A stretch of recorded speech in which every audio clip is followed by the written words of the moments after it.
Hey everybody, welcome to the Stock Car Spectacle. I'm Ian Jortson. I'm Mike Gamble. And I'm Nick Kinsel. And we have a very special guest on the show today, Mr. Tom Hoblin.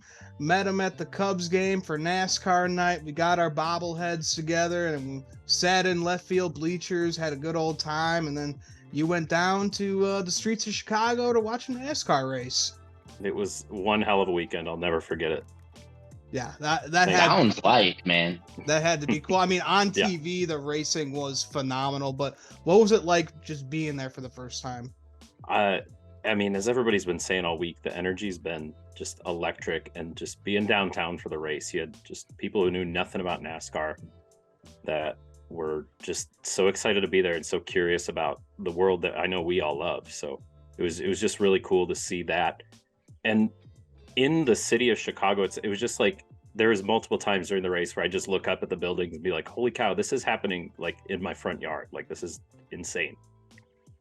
Yeah, it's so cool that they took that jump to actually go like street course racing, and they did it in the city of Chicago. So pretty damn cool.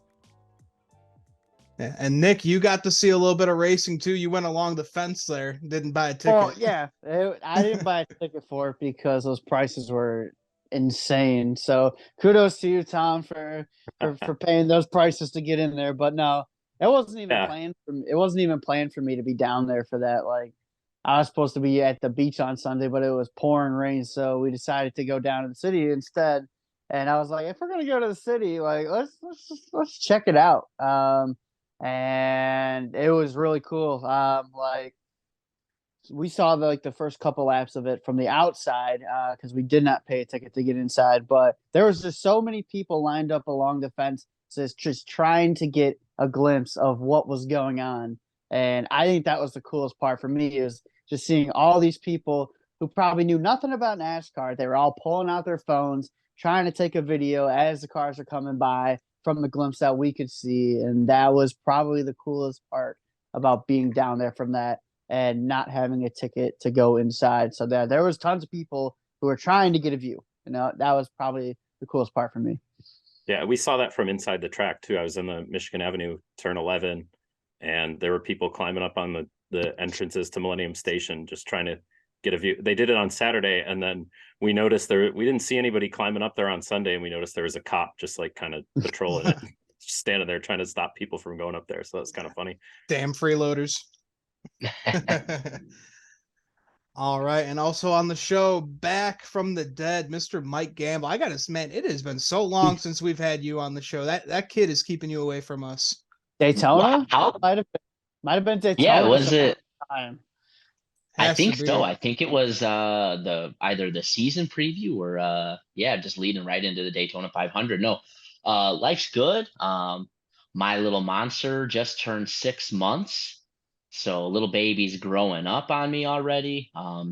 Just been taking it. This dad thing is a full-time job. Basically the life is go to work, come home. I've been in the gym a ton, go to the gym, take care of the baby, and then rinse, wash, repeat day to day. So doesn't leave a lot of time for podcasting.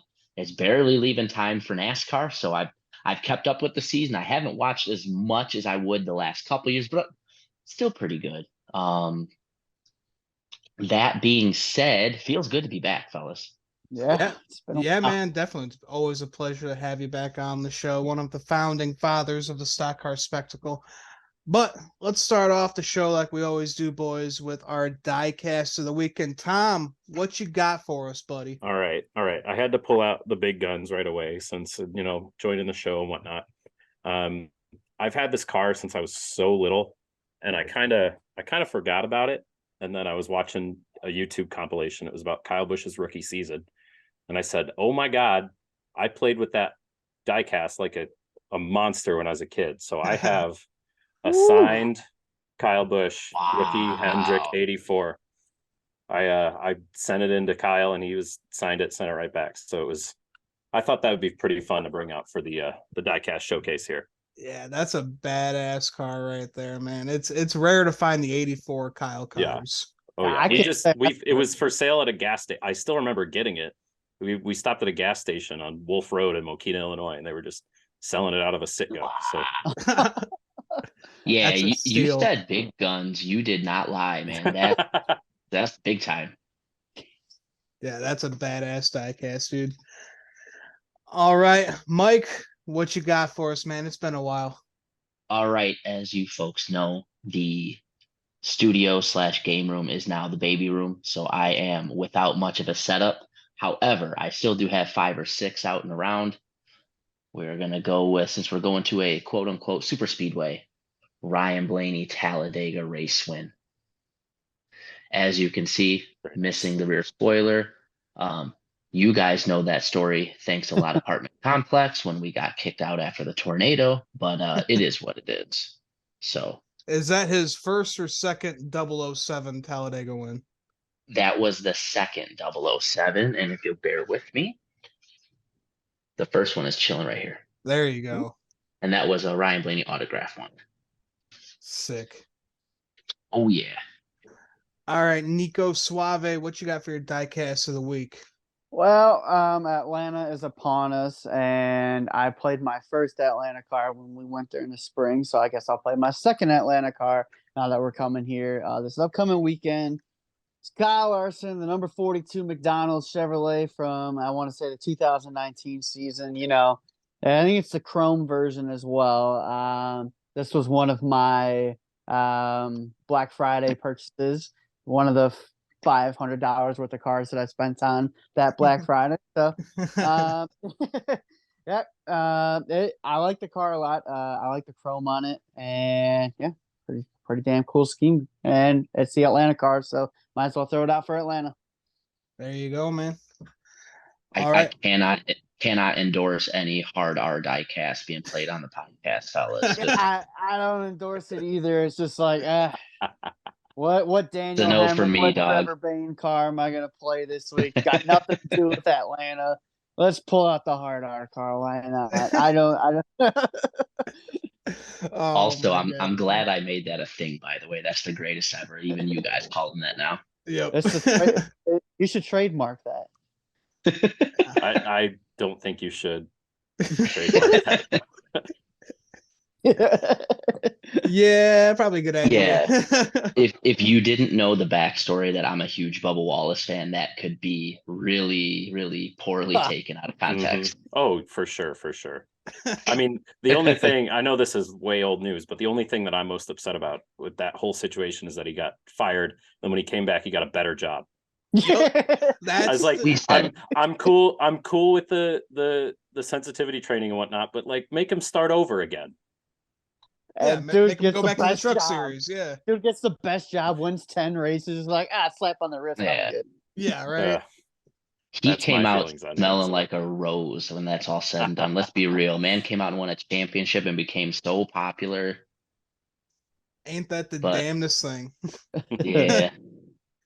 Alrighty, for my diecast a week, like we said, we're going to Atlanta Motor Speedway, and I had to bust out. First time I ever went to Atlanta Motor Speedway, we got to see Kurt Busch take the checker flag away from his little brother.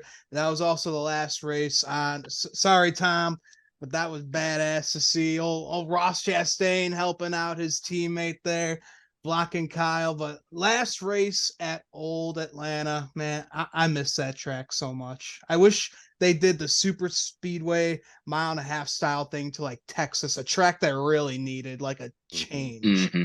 But man, rest in peace. Talking with race fans at the track, we were like, oh, what race would you go to? What race do you go to? I kept forgetting that I went to like spring 2021 Texas because it was just nothing happened. It was so boring. Yeah. Oh. And it was cold as hell. That race was horrible to be at. Yeah. If I'm going to Texas for a NASCAR race, I'm going to go to COTA. I would not go to Texas Motor Speedway, especially after they fucked it all up. On the flip side, though, that Atlanta race weekend was still one of my favorite race weekends we've ever done. That was good stuff. That was fun. It was a painful weekend for me, but it was good racing on Saturday. Oh yeah, Tom, we could talk about that Saturday race at Atlanta. Oh Quick. no! when Kyle Busch wrecked Daniel Hemrick going into turn 1 in that Xfinity race for Kyle to get that win. Ooh. Yeah, Nick is a big Daniel Hemrick fan. No comment on that. Everybody's saying Kyle has been driving really clean recently, so yeah. Well, he really has. I'll leave it at that. He's been driving clean recently. Yeah, recently. Yeah. All right, guys. So some top stories before we get into the race review. Adam Stern tweeted today that Chicago, the area, got a 9.3 local rating for the Chicago Street Course. That's 3 times bigger than the Daytona 500. Everybody in the Chicagoland area was tuned in for this race. Absolutely phenomenal. They estimated 9.3% of the households with TVs in Chicago watched the street race. So pretty damn cool. We got a bunch of new eyeballs in this sport. And honestly, I can only think of that as a positive for the track down in Joliet, because we don't know if we're going to get the street course again. The mayor is kind of tippy-toeing around if he's going to do it again, because it costs a lot of money for the city. So if they want to stay in the market, we already got a bunch of new eyeballs, and we can go back down to Joliet if they're not going to do the street course again, if they want to stay in the market.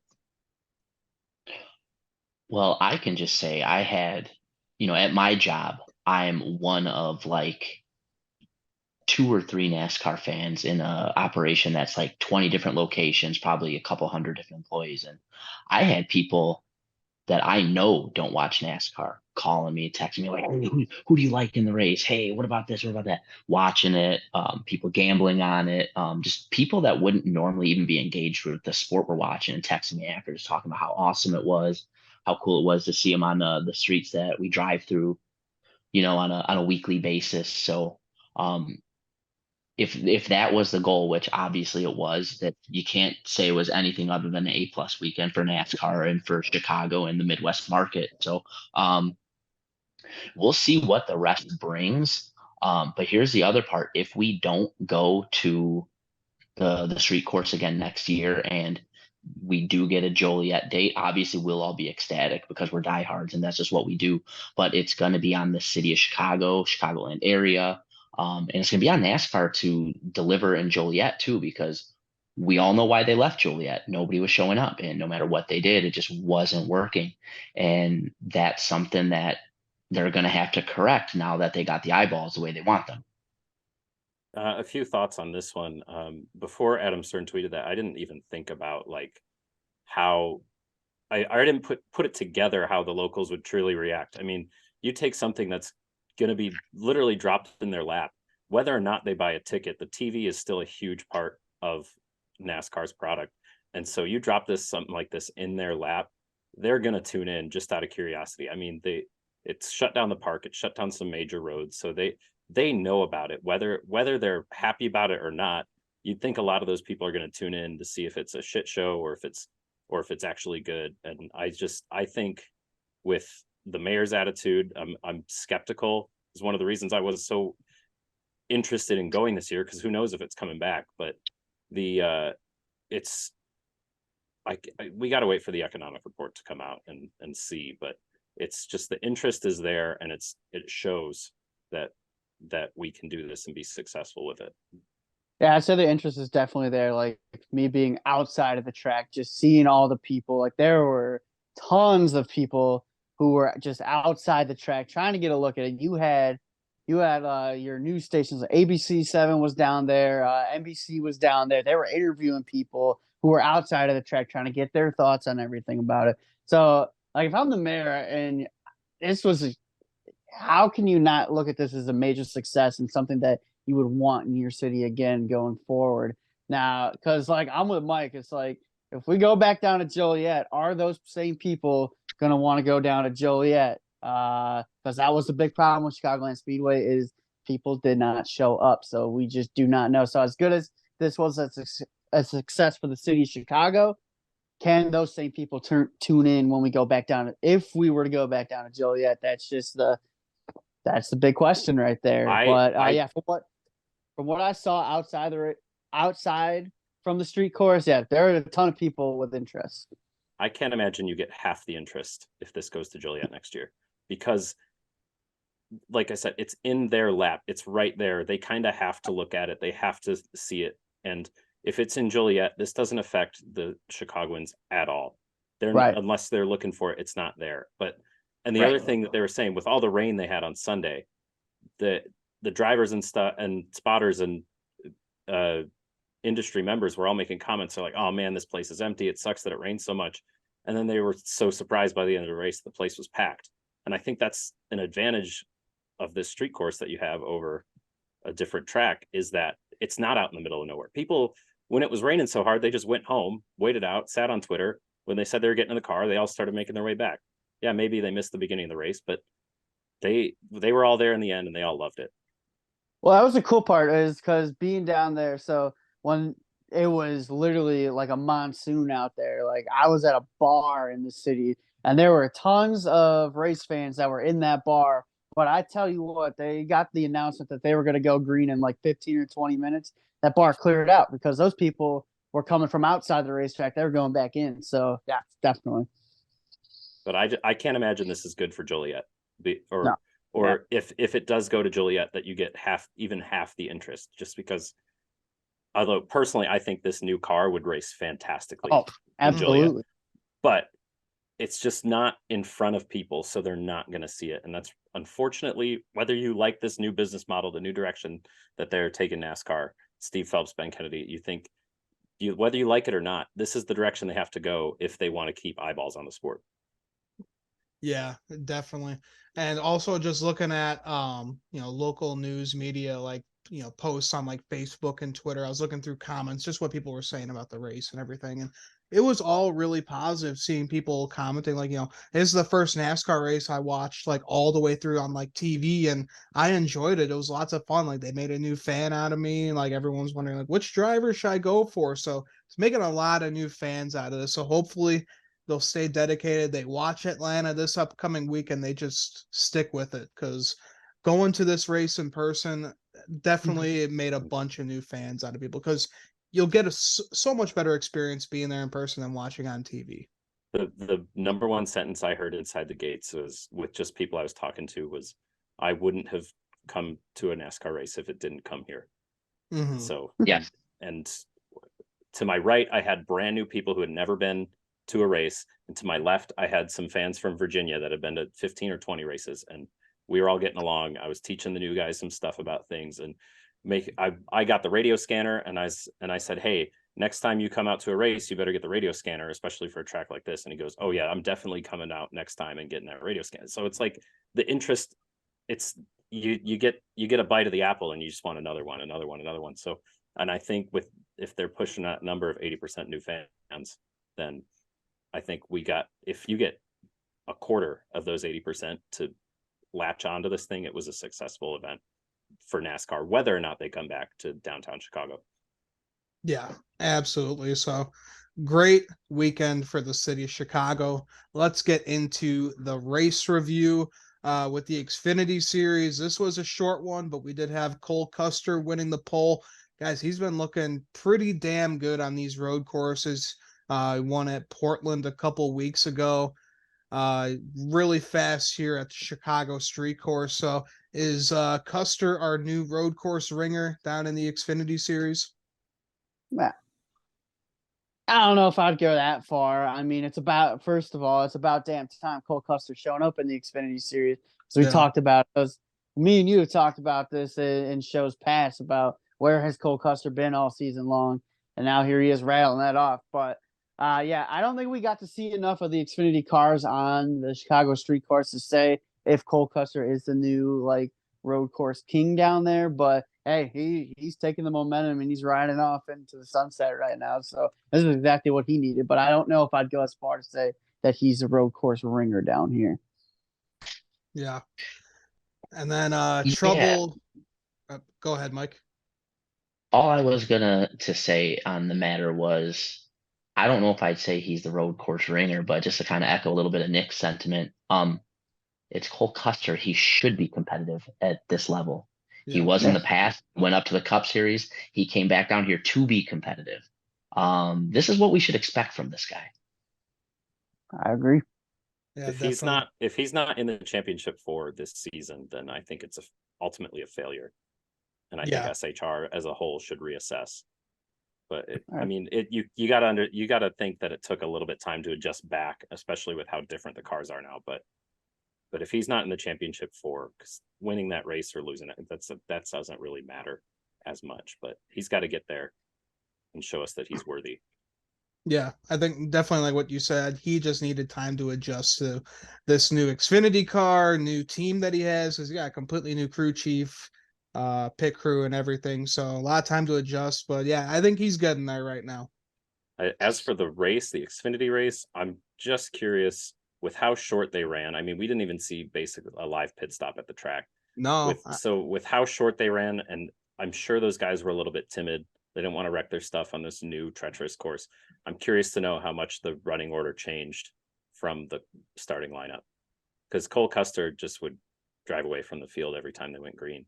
So and John Hunter Nemechek was right on his tail, and the only person that's in a different spot is Justin Marks, and that's just because he blew up. So yeah, he had an early mechanical issue in the opening laps. That really sucked to see because we know how good this guy is on the road courses and street courses. He's ran sports car races at street courses. He won at Mid Ohio a couple years ago in the 42 for Chip Ganassi and down the Xfinity series. So yeah, I had a lot of high hopes going for this guy. He was my pick last week on the show, and yeah, just that old Colleague equipment really came into show.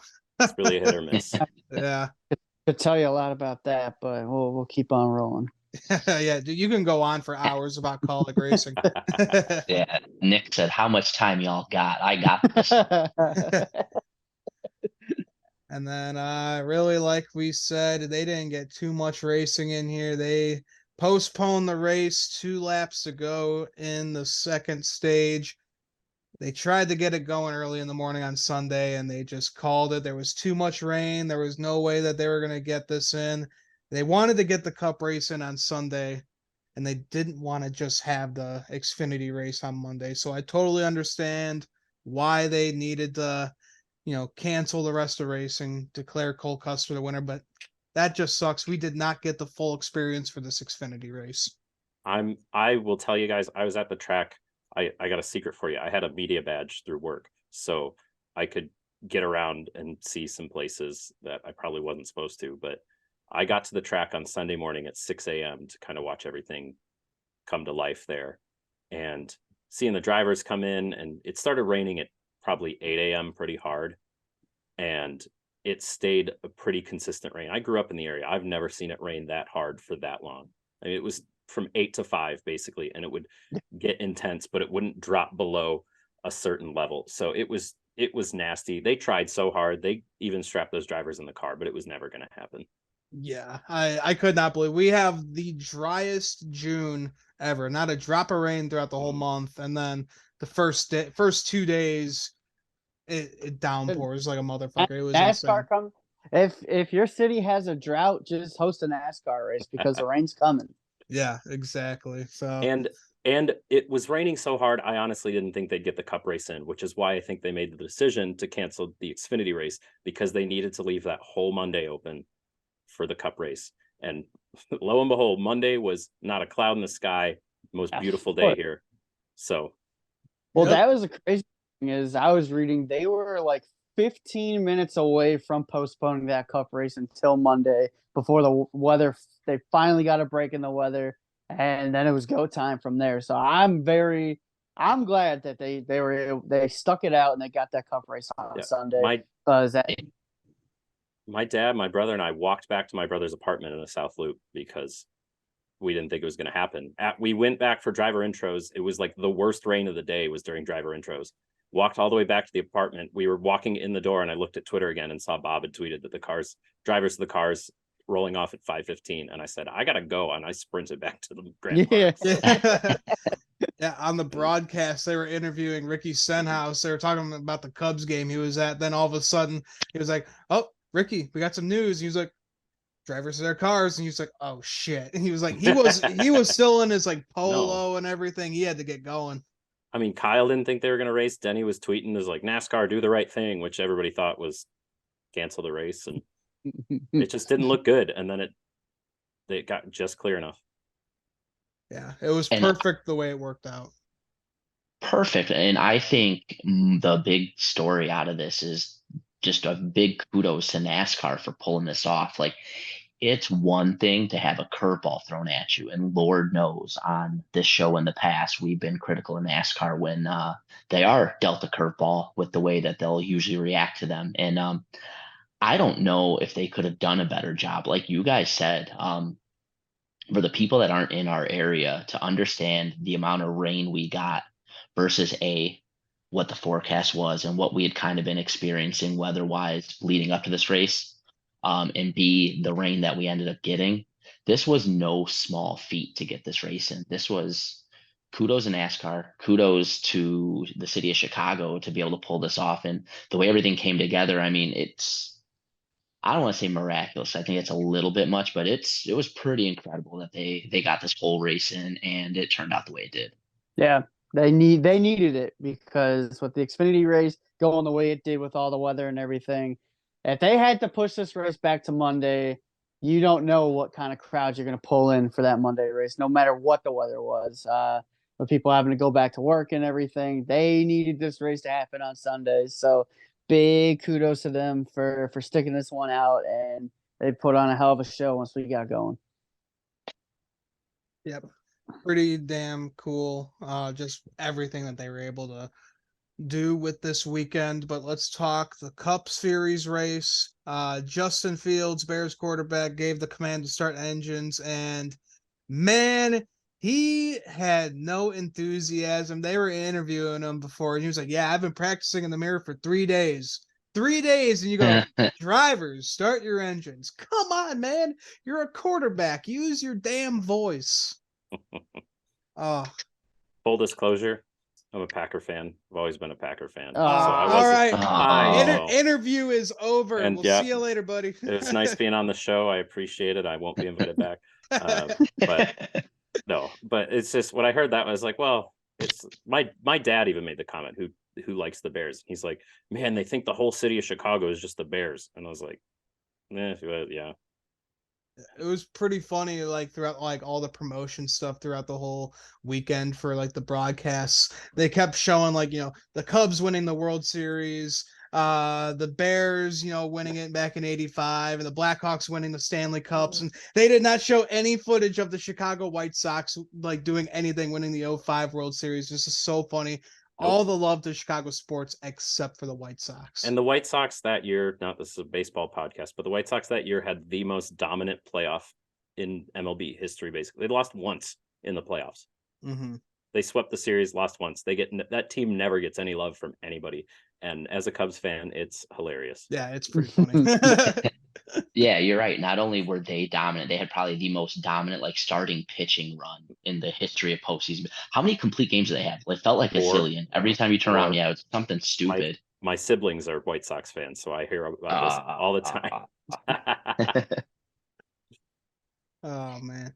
All right, so let's get back into the race. Denny Hamlin won the pole, and he said that this was the biggest accomplishment in his NASCAR Cup Series career, which, I mean, that's pretty cool. But, man, you have won 3 Daytona 500s. Let's take it back a little bit. I wouldn't call it the biggest accomplishment of his career, but that's got to be pretty high up there. I mean, nobody's ever done anything like this before. These drivers, they've never set foot on a street course before. So I'd say that's pretty damn cool to be the first guy to go on a street course and sit on the pole. I wouldn't say it's the biggest of his career, but it's pretty high up there for me.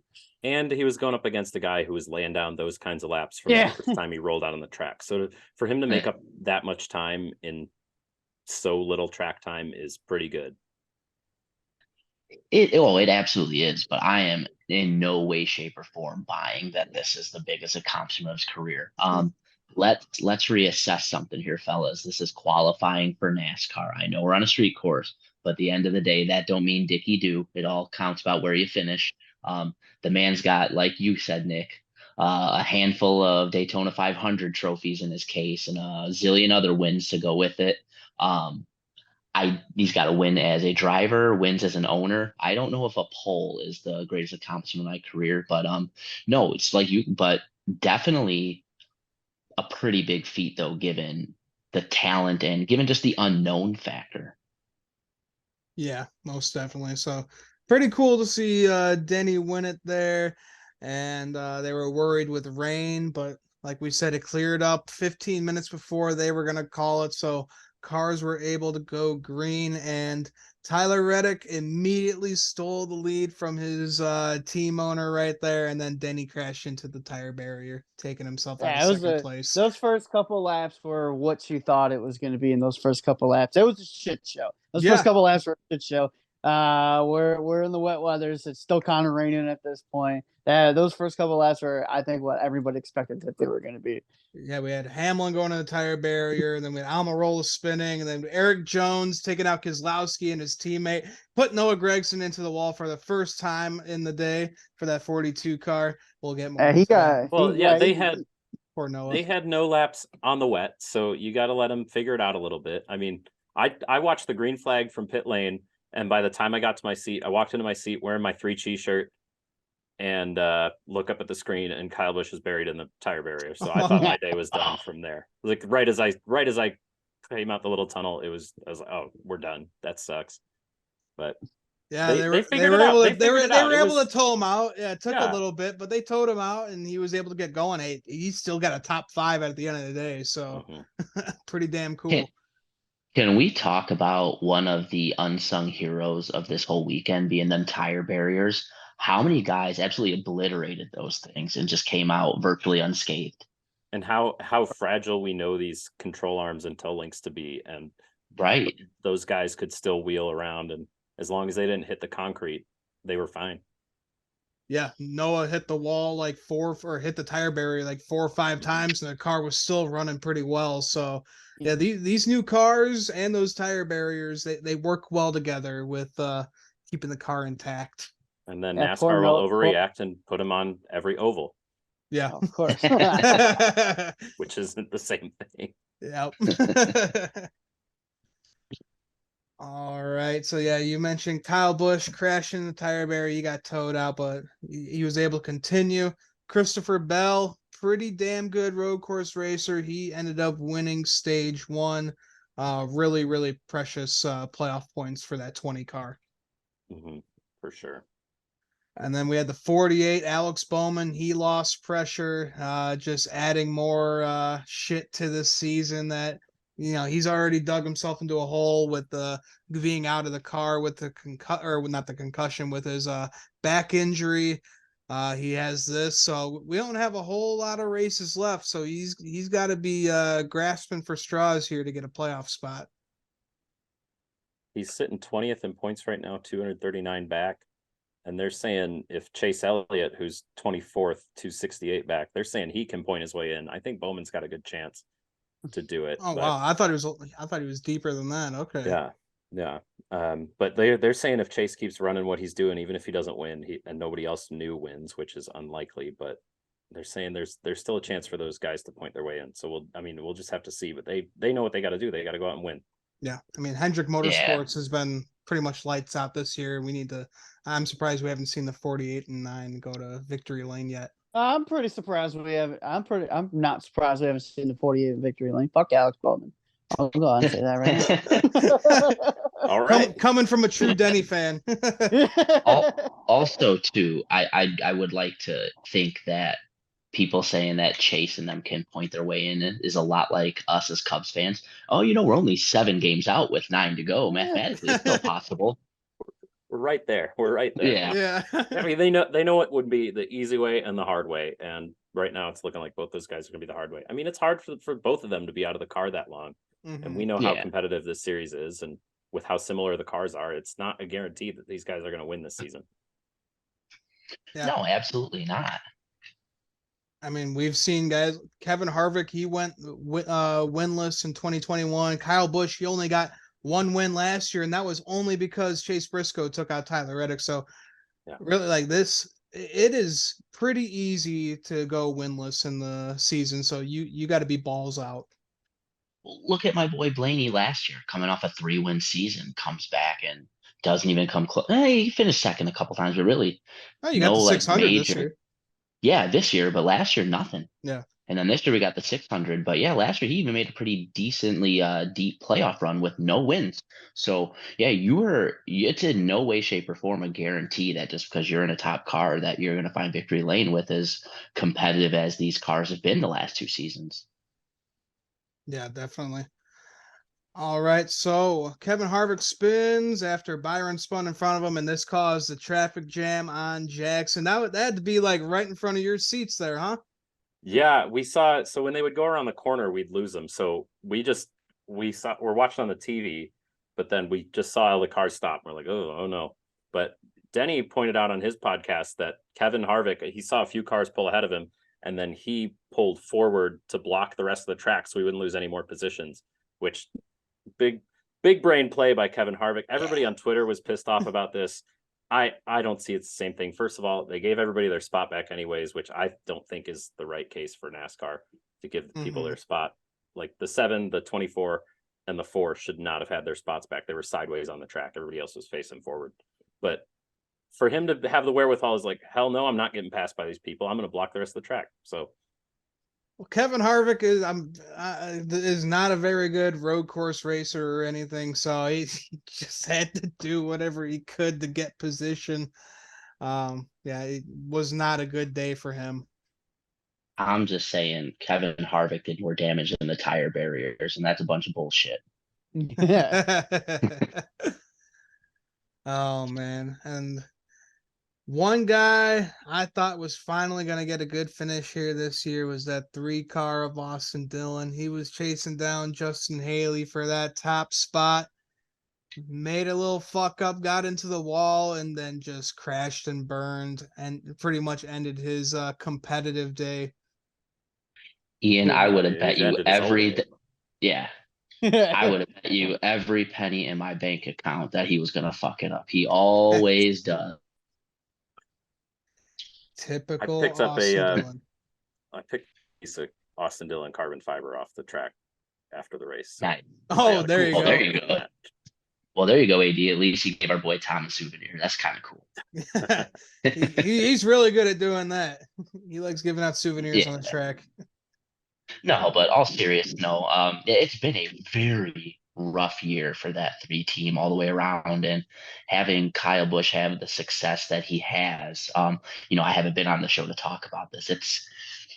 We're really kind of seeing where this team could be, and maybe they've been held back. And I like Austin Dillon as a guy. We've met him a couple times at the track. Pretty cool dude. But the performance has not been there this year. And I don't know if this was a case of, new track, he's pushing it, somewhere in between. But like you said, Ian, this was probably the most inopportune time for an Austin Dillon screw up to happen. And he's another one. He's, kind of always been on the back end of the playoffs for the last 3, 4, 5 years. And he's definitely going to be on the outside looking in unless he finds a way to sneak one of his patented super speedway wins or some other kind of craziness.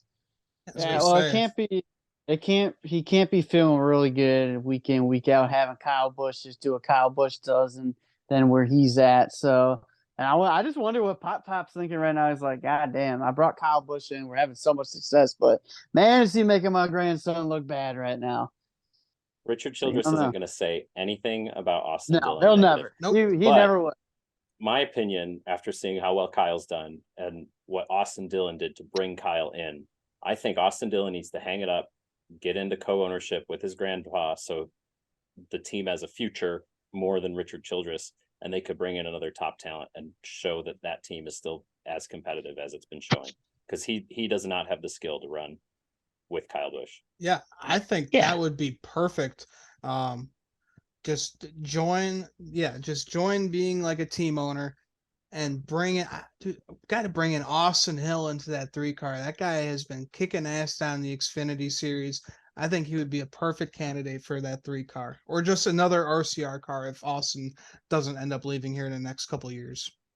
Yeah, that was going to be my point. If he's not ready to hang up the racing gloves, that's fine. But at what point do you decide, listen, we're going to bring in a third car. We're going to be competitive with 2, and then AD, whatever you give us, cool. Because, I mean, also, let's face it, too, there are years where Austin Dillon is halfway competitive. He'll get his patented 1 win a year. He'll run, back half of the top 15 in points, usually somewhere 13th to 16th. And sneak into the playoffs and have his round and then be out. There's a lot of guys in the garage that would kill for that. So, but this year especially, really, really seeing the difference there. But no, I think if he's not ready to hang up his racing gloves, that's kind of the route they got to go. You got to almost think to start a third team and listen. We got 2 competitive cars, and AD, you're the whatever we get out of you. Cool, yeah. Anything else? Expensive to start a third team, man. Like that's I don't see Richard doing that. Yeah, it's rough out there starting these charters. I mean, we saw Dale Jr. has been hesitating for years about starting a Cup Series team, and he had Chip Ganassi on the show, and Chip was saying, like, do it now, buy a charter now, because it's just going to get way more expensive with years to come. So, yeah, really surprised that Junior hasn't even done it yet. Well, and then there's other teams that are seemingly picking them up left and right. So I mean, it's a crapshoot. I think it all depends on the whole scenario. If you are going to start a third team, or if any team's going to add a charter, what's your sponsorship situation? Who's your driver? What's he bringing with him? All those economic factors are going to come into play because if you have the right situation, you're going to be taking a hit anyway, especially the first year when you're buying the charter. But you may be able to kind of recoup that over the length of a contract, depending on what sponsorship money and everything else you got coming in. But yeah, if it's like a one and done kind of deal, or it's a driver that you need to sponsor with your team sponsorship, then yeah, you're really taking it on the balance sheets. Yeah, definitely. All right, guys. And Shane Van Ginsberg, or as Joey Logano likes to call him, the Hamburger Man, went on chase down Justin Haley. They had a phenomenal battle for the lead, and got his first ever NASCAR Cup Series win in his first ever NASCAR Cup Series start. Hasn't been done since 1963, over 60 years of racing, and first time guy gets his first ever win. Pretty cool to see. Guy from New Zealand, a lot of sports car racing, but SVG took these guys to school this weekend. Well, you want to talk about taking these guys to school? Look at where he had to come from. SVG with like 50 laps to go. He not even 50 laps to go. No, it was 20. It was 20 laps to go. It was in 18th, and he drove from 18th to the lead on a street course on a track that was deemed difficult to pass on. He just took these boys to school and put on an ass whooping those final 20 laps. May I point out, it was a dry line track, so you couldn't get too far off the line. You had to pass 18 cars, and if you saw the video that NASCAR posted today, he didn't touch a single one of them. He just did it cleanly, which was just so intense. And in the stands, we saw him coming, but we didn't know how far back he came from. And everybody in that venue knew the story of SGG and was cheering him on, wanted him to see it pull it off. I cheered for him to pass Kyle Busch. I will admit, he passed Kyle Busch, went into fourth, and I was jumping up and down. I was like, this is so cool. This guy's going to do it. No question. And I'm just glad it didn't devolve into a shit show to ruin it. Yeah, definitely. Yeah. I was full on expecting that late race restart. We went to overtime for him to get punted in the 18th row. But I think for the first time in maybe a long time, we saw some guys show the respect that we should see and show the respect that he gave to a lot of those guys. Because like you said, Tom, he passed them clean as a whistle. You got to see the talent of a guy who coming over from a series where they do run few more racetracks like this. And yeah, he just took these NASCAR guys to school, man. It was crazy to see. But Go ahead, Nick. Sorry. Well, I was just going to point out the fact that you look at his fastest lap. I think his fastest lap was like 0.8 quicker than anybody else's lap. And that's just insane. Like, that's almost a second. He's almost a second quicker than these guys. He absolutely took these boys to school. So you make the point that he's done a few races like this before, and everybody's saying that these V8 supercars in Australia are so similar, but they're not. He's sitting on the other side of the car in Australia. So his sight lines are all different. He's shifting with his right hand when usually the shifter stays in the middle, but he's usually shifting with his left hand. Like, there is so much that this dude had to overcome. And we've seen really talented guys. I mean, Jimmy Johnson can't even drive this car. And this guy can come in, sit in it for the first time and win. It was probably the most impressive thing I've ever seen done at a NASCAR race. Yeah. I'd be really interested to see how this guy would handle himself on like an oval track in a Cup Series car. If he was able to just do that in his first ever race, yeah, it's not a street course or road course, but this guy handled himself for the first time ever in a stock car. That's like, one of the heaviest race cars known to man. So get this guy on an oval. Let's see what he can do, and maybe we can get him a full-time ride because this guy is just phenomenal. Well, that's the part that needs to be seen.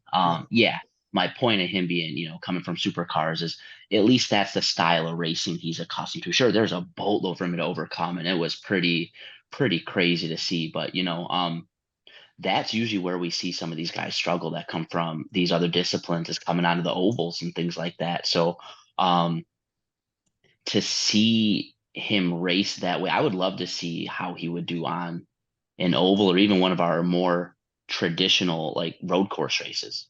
Right.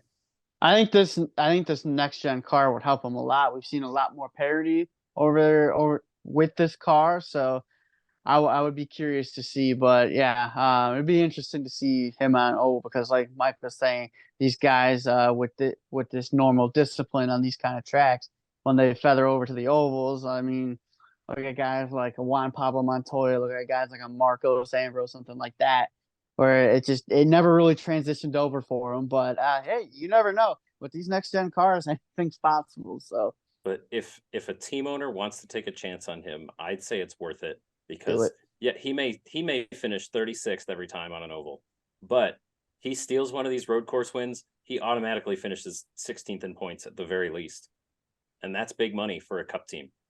Yeah, making that playoff at the end of the year, even if you finish 16th in points, is way better than whatever Rick Ware Racing is up to and making it probably at the end of the season. So it's there for him if he wants it, I think. Yeah, I would also argue that ahead of him. Yeah, and I would also argue that if you are a driver coming from a little more traditional motorsport background as far as open wheel racing, supercars, what have you, now is probably the best time to try to transition to NASCAR if you're going to take the time to really learn and adapt to the sport. The cars with a sequential gearbox now, I mean, you don't even have to touch the clutch to shift. You just flick it up, flick it down. There's no H pattern anymore. So it's got to be making that transition, not saying by any stretch of imagination any of it's easy, but if you're going to gauge it, this is probably one of the easier transitions because there's not as much involvement with that technical side of driving the car. Yeah, agreed. So would be cool to see kind of a new flock of drivers. I mean, Project 91 is already doing it. We're bringing over guys from Formula One, supercars. They already got like a list of drivers that they want to drive for them. So, I tell it's you, pretty cool that they're starting this. The guy who looks like a genius is Justin Marks for bringing Shane in to drive his race car for Project 91. I mean, it's genius for the weekend right there. Yeah, I mean, props to Justin Marks. I mean, this is a part-time car, probably a thrown together team. Like, this is probably some practice pit crew team, maybe borrowed pit crew guys. I mean, and this is their third start in total for the 91, and it's winning a race. That's amazing. Yeah, so cool. And all three Trackhouse racing cars got their first win on a road or street course. Pretty damn cool to see that for Trackhouse racing. Just a couple years ago, it was just an idea. It was just a tweet that we saw, and now they're winning races. They got competitive drivers. It's pretty cool to see a team like this get so big so fast, and with 2311 as well. 2 new teams that hit the spotlight fast, and they're already winning races. I mean, yeah, you go back the last 2 seasons, Trackhouse is one of the preeminent teams in NASCAR. Yeah. We're talking about a team that is winning races every year. Love or hate him, Ross Chastain has been one of the more successful drivers the last 2 years. He's always in the headlines. Daniel Suarez, one of our international drivers, bringing a bunch of eyes to the track. He has a win last year, made a nice playoff run. Yeah, Justin Marks and that whole operation look like geniuses. Yeah, they did a great job over there with those cars. But guys, we're about to end our race review here. You boys got anything else to add? Just at the facility, it's really great. My heart breaks for the people that were interested in the concerts. I didn't really care that concerts got canceled, but just saw some great racing and had an incredible weekend. It was fantastic and great for NASCAR for trying this, and I hope they bring it back. I truly do. I'll take it again.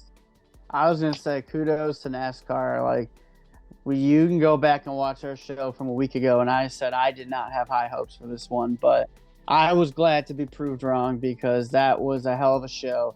And man, if the tickets weren't so damn expensive, I would love to go to this thing next year. Yeah. Just to piggyback off of that, again, just big kudos to NASCAR for pulling this thing off with the elements, with all the craziness they had to deal with. You see a lot of detractors, a lot of the naysayers walking back their comments on social media and whatnot, looking at you, Brett Griffin. Yeah.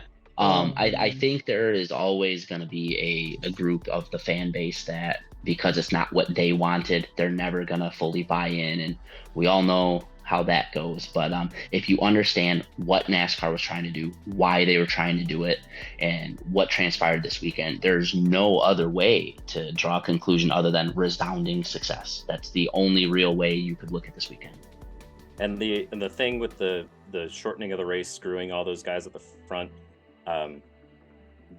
the 91 was one of those people, and the 5 was one of those guys that got screwed. So you can't even really claim that. They had a tire advantage, and they drove through the field, and the other guys couldn't. So, right.